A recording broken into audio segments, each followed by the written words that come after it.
Salut, salut tout le monde, comment ça va bien? Muriel, thérapeute énergéticienne, mais pas que.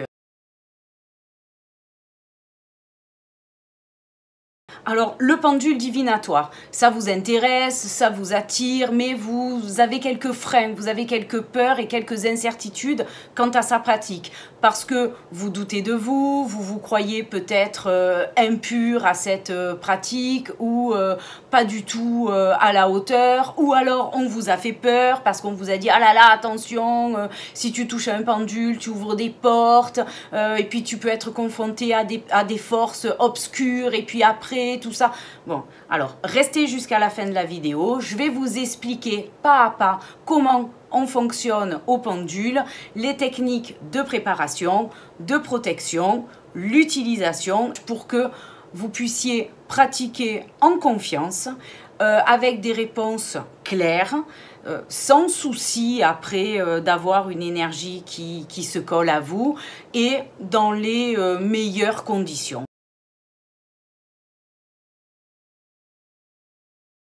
Alors, le pendule n'a pas de pouvoir propre. C'est votre magnétisme qui va faire bouger le pendule et qui va faire en sorte que vous puissiez décrypter ses mouvements et donc avoir, on va dire, une conversation avec lui. C'est votre magnétisme qui va l'impulser. Le magnétisme, c'est quoi? C'est 3 forces en action. Ça va être votre état physique, votre état psychologique et le niveau fluidique que vous avez dans le corps. Voilà. Au plus vous vibrez haut, au plus vous avez un fluide magnétique qui permet en fait un échange facile et un mouvement facile avec le pendule.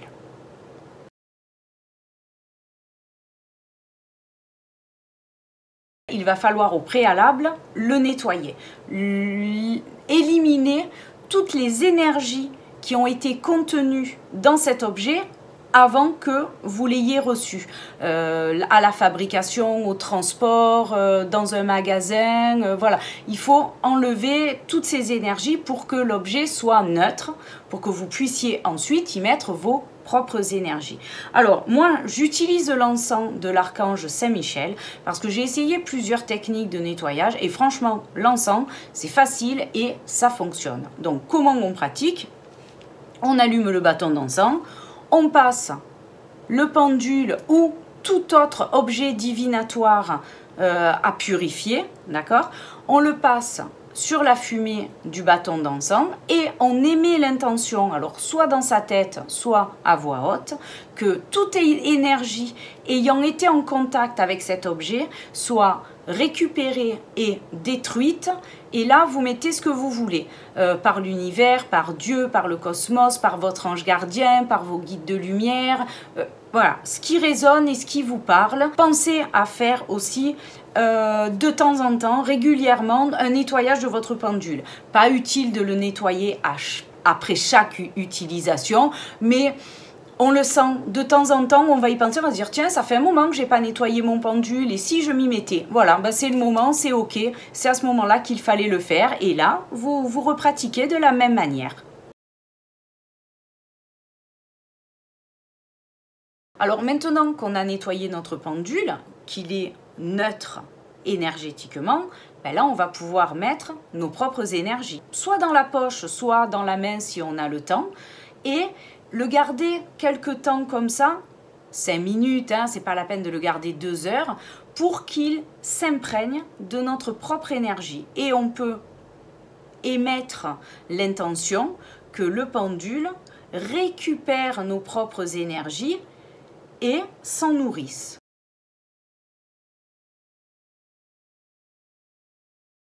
Maintenant que votre pendule est nettoyé et rechargé, et là, je m'adresse aux débutants, il faut établir des conventions. C'est un langage entre le pendule et vous, c'est-à-dire en fonction des réponses qu'il va vous apporter, il va tourner dans un sens, dans un autre, ou aller à l'horizontale, à la verticale ou en diagonale. D'accord? Donc, il va falloir interpréter ça. Savoir, par exemple, quand il va en diagonale, est-ce que c'est un oui, est-ce que c'est un non? Voilà, on ne sait pas. Donc, pour ça, il va falloir, avant même de définir avec lui les conventions, vous entraîner.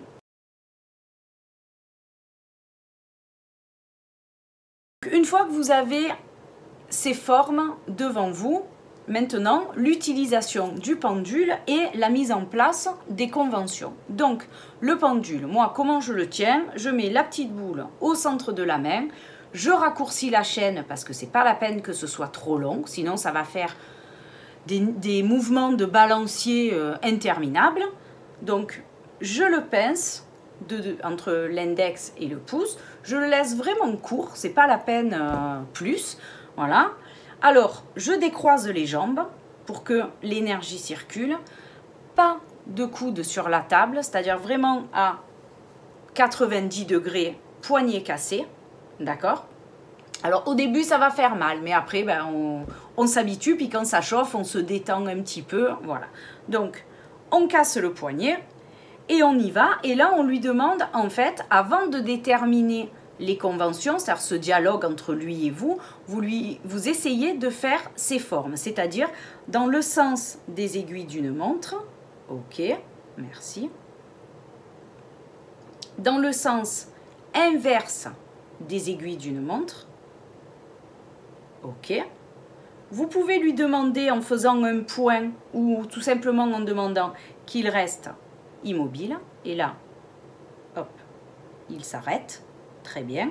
Ensuite, un mouvement à la verticale, de haut en bas ou de bas en haut. C'est lui qui décide. Merci. Ensuite, à l'horizontale. Et vous allez voir, en fait, il va suivre, il va être comme aimanté par le mouvement. C'est assez bluffant au début. Merci. Ensuite, à l'horizontale, de haut en bas, d'accord, sur la gauche. Merci. Et ensuite, à la verticale. Voilà. Donc, déjà, la première étape, c'est... Merci. La première étape, c'est de maîtriser déjà ces mouvements. Et une fois que vous maîtrisez ces mouvements, que le pendule fait vraiment facilement et fluidement ces mouvements, là, vous établissez avec lui les conventions de votre dialogue. Ah oui, dernier détail concernant les conventions. Une fois qu'elles sont établies au départ, c'est rare qu'elles changent en cours de route. Donc, c'est pas utile de redemander à chaque début de séance les conventions, parce que la première fois que vous l'avez fait et les mouvements que le pendule vous a donnés en fonction des réponses, généralement est la bonne et ça ne bouge pas. Alors testez au début, ça peut varier au début, mais vous verrez avec le temps qu'en fait la première fois le mouvement était le bon et il se répétera à chaque fois.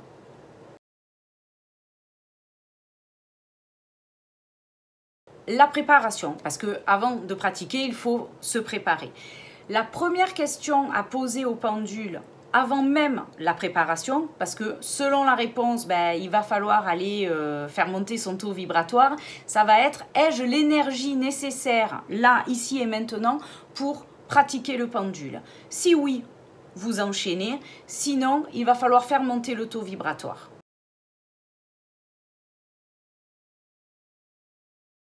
Pour les débutants, ce que je vous conseille de faire, c'est de commencer toujours par une méditation. Allongez-vous un petit peu, mettez une méditation afin de favoriser la montée de votre taux vibratoire, qu'énergétiquement vous ayez plus de force pour pouvoir faire la séance, et le pendule sera beaucoup plus fluide, beaucoup plus rapide et vous verrez les résultats beaucoup plus facilement. Ça va permettre aussi de calmer votre mental, de vous mettre dans l'ici et maintenant avec une méditation par exemple pour l'enracinement, l'alignement, c'est-à-dire l'ancrage et l'alignement, afin que vous soyez vraiment au top pour pouvoir commencer la séance.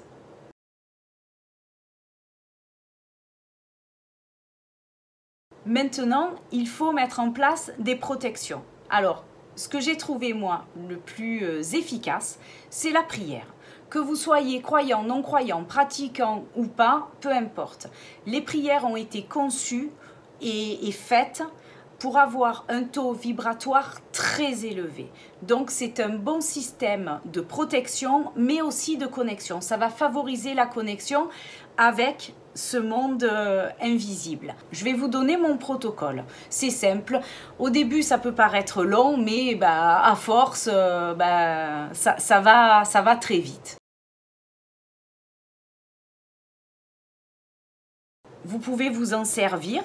Vous allez piocher dedans ce qui résonne, ce qui vous parle. Peut-être que quelques phrases vont vous interpeller. Mais sinon, voilà, faites à votre sauce parce que c'est votre demande, c'est votre propre intention qui vont compter là-dedans.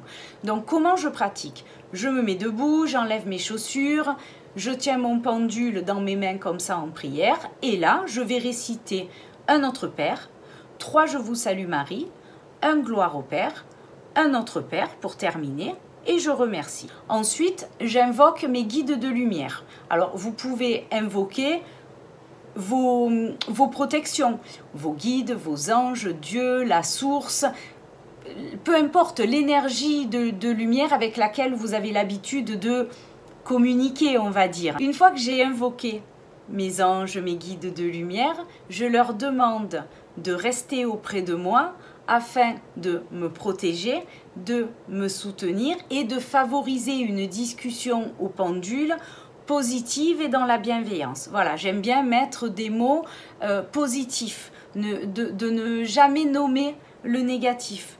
Par exemple, pour dire, je sais pas moi, entité du bas astral, je vais dire une énergie qui n'est pas lumineuse ou qui n'est pas élevée vibratoirement. Vous voyez, quelque chose toujours dans le positif. Parce que j'ai appris, et je vous le transmets, peut-être que vous l'avez déjà entendu, que nommer le négatif lui donne une substance. Donc, c'est à éviter. Donc, tout dans le positif.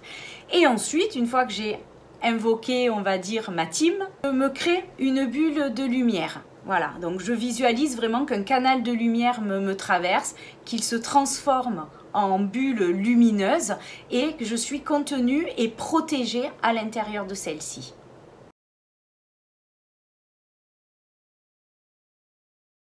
Avant de finir la vidéo, je voulais juste vous entretenir 2 petites secondes sur les planches de radiesthésie que vous allez pouvoir imprimer sur Internet. Alors, il y en a pour tous les sujets. Ça va du jour de la semaine à l'allergie alimentaire, aux liens transgénérationnels, aux liens d'âme, à la réincarnation. Enfin, voilà, vous avez tous les sujets de la vie et de la vie après vie. vous avez tous ces sujets-là. Donc, si jamais vous vous mettez à pratiquer, parce qu'au bout d'un moment, les réponses fermées, oui, non, je ne sais pas et je ne peux pas te répondre, bloquent. C'est-à-dire que des fois, on pose une question qui nécessite un oui, un non, parfois on veut une précision, puis là, on est bloqué. Donc, vous allez certainement faire appel à ces planches de radiesthésie. Si pendant ce que j'appelle une conversation au pendule, c'est-à-dire vraiment là, on a les planches ou la planche alphabétique, comme la planche de Ouija, n'ayez pas peur, c'est que dans les films, bien protégé et avec une bonne intention, dans la bienveillance, fait avec le cœur. Franchement, on n'est pas embêté. Si vous voulez mettre aussi des petites bougies, de l'encens pendant que vous pratiquez, faites-le aussi. Il y a rien d'interdit, il n'y a rien d'obligatoire non plus. Voilà, faites comme vous vous sentez le mieux pour pratiquer. Donc, j'en reviens à ma conversation au pendule. Si vous sentez à un moment que l'énergie avec laquelle vous échangez s'est modifiée, si vous vous sentez un peu plus mal, si ça va moins bien, là, vous arrêtez la séance. Alors, vous ne partez pas de la pièce en fuyant, hein, on ne va pas vous sauter dessus. Juste là, vous demandez à votre team, ceux à qui vous avez demandé protection, de récupérer et de détruire les énergies qui n'ont plus lieu d'être dans votre espace. Si vous voulez, vous pouvez le repasser à l'encens si ça vous rassure, mais rien ne sera accroché, mais faites-le si vous êtes plus sûr avec ça. Et puis, une prochaine fois, vous faites un peu plus de méditation, vous renforcez peut-être la prière, c'est-à-dire au lieu de faire le protocole une fois, vous le faites 2 fois. Voilà, vous mettez toutes les chances de votre côté pour pratiquer et vous verrez que chaque séance est différente. Voilà, c'est pas parce que une en particulier c'est pas très bien passé ou vous aviez eu la sensation que quelque chose allait mal que ça va forcément se reproduire. Voilà, il y a des énergies parfois qui passent comme ça, qui sentent que vous avez le fluide et qui se disent « Oh ben tiens, je discuterai bien avec elle ». Bon ben soit vous lui autorisez, soit vous lui refusez, en sachant que c'est vous les vivants, c'est vous qui décidez. Ce n'est pas les mondes invisibles qui décident à votre place. Lorsque vous décidez de terminer quelque chose, vous clôturez et c'est vous qui avez gain de cause. Voilà, ne vous laissez pas impressionner, c'est vous qui avez le pouvoir.